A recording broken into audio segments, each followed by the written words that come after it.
September 2025. A survey boat rides the swell off Cádiz on the southern coast of Spain. On the sonar screen below the hull, long, straight lines, concentric walls, each taller than a house, buried under the sea floor. The man watching that screen had spent 8 years looking for them, and he told the world exactly what he believed they were. Atlantis. The headlines went everywhere. They always do. Atlantis has been found dozens of times, in Spain, in Santorini, under the ice of Antarctica, in the Bahamas, on Malta, in the mountains of Bolivia. Every generation finds it somewhere new, and yet every trail, every sonar scan, every expedition, every documentary leads back to the same place. Not an island, a book. 25 pages of Greek, written 24 centuries ago by a philosopher, whose own student is said to have called the whole thing an invention. So this is not really the story of a lost city. It is the story of why we keep finding one that was never lost. Everything anyone has ever known about Atlantis comes from one man. Around 360 BC, the Athenian philosopher Plato wrote 2 dialogues, the Timaeus and the Critias.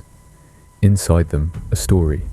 The lawmaker Solon travels to Egypt, where priests in the delta city of Sais tell him of a mighty island empire beyond the Pillars of Heracles, larger than Libya and Asia together, 9,000 years before his time. A capital built in concentric rings of sea and land, walls sheathed in a gleaming metal called orichalcum. Then the empire grows arrogant. Its fleets move to enslave the whole Mediterranean, and a small, virtuous Athens throws them back. And afterwards, in a single day and night of misfortune, earthquakes and floods swallow the island whole. But here is what the documentaries tend to skip. No text older than Plato mentions Atlantis. Not one. The Egyptian records are silent, and inside the dialogues, the island is not a place. It is a warning. The proud empire drowns. The modest city endures. Power against virtue. Ancient readers could see it. Aristotle, Plato's own student, is said to have shrugged. The man who invented it also destroyed it. The Critias simply stops, mid-sentence, as if it had made its point. Some scholars now argue Plato may not even have written that half at all. Case closed then. Except for one detail.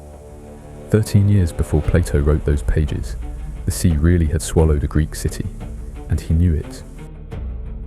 Winter, 373 BC. Helike, on the southern shore of the Gulf of Corinth, one of the old cities of Achaea, sacred to Poseidon, the earth shaker. One night, an earthquake drops the city. Water rushes in. By morning, Helike is gone, and its people with it. This is not a legend. Greek and Roman writers describe it for centuries. Eratosthenes visited the site and reported a drowned bronze statue of Poseidon standing beneath the water, snagging fishermen's nets. And then the sea kept it secret for 2,000 years. Searchers combed the Gulf of Corinth for decades. Sonar, divers, submersibles, nothing. Because everyone was looking in the wrong place. In 1988, a Greek archaeologist, Dora Katsonopoulou, asked a question about a single ancient word, poros. Everyone had read it as the open sea. What if it meant an inland lagoon? In 2001, her team drilled the coastal plain near the village of Rizomilos and found it. Walls, streets, coins, a classical city buried not under the gulf but under solid ground. A lagoon silted shut over centuries. And then the story twisted again. In 2022, researchers re-examined the ground and found no trace of a tsunami. The layers lie undisturbed, and people were back on the site within a few decades, rebuilding. The night Poseidon drowned, a city may really have been earthquake, liquefaction, and mud. The legend was simpler and grander and wrong. That is what a real drowned city looks like, found by one word and a drill core. then revised by evidence. But Helike was one town on one shore. What happens when the sea takes an entire world? Start in the Aegean.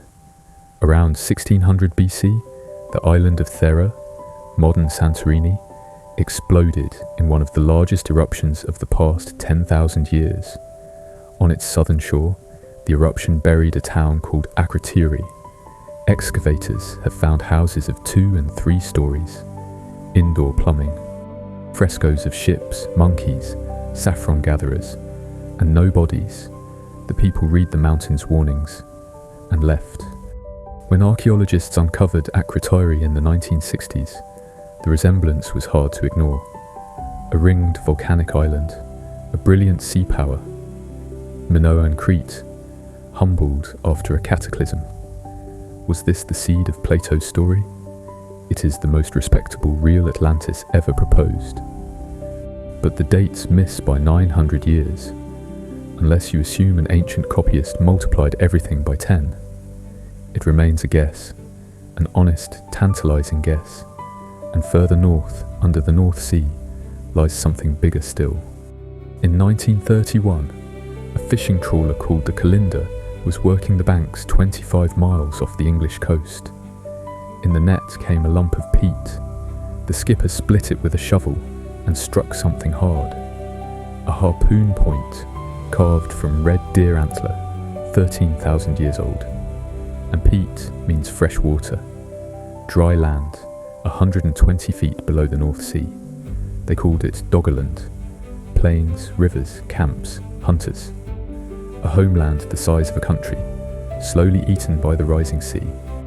For decades, its ending was told as catastrophe, a huge undersea landslide off Norway, the Storegga slide, hurling a tsunami across what remained. Plato would have loved that version, but the sediment cores say otherwise. By the time the wave came, the sea had already taken nearly everything, inch by inch, over lifetimes. Real worlds do drown. They just do not drown in a single day and night. So why do we keep insisting that one did? Because the story is useful. In 1665, the Jesuit scholar Athanasius Kircher printed a map of Atlantis sitting confidently in the middle of the Atlantic, drawn from no evidence at all.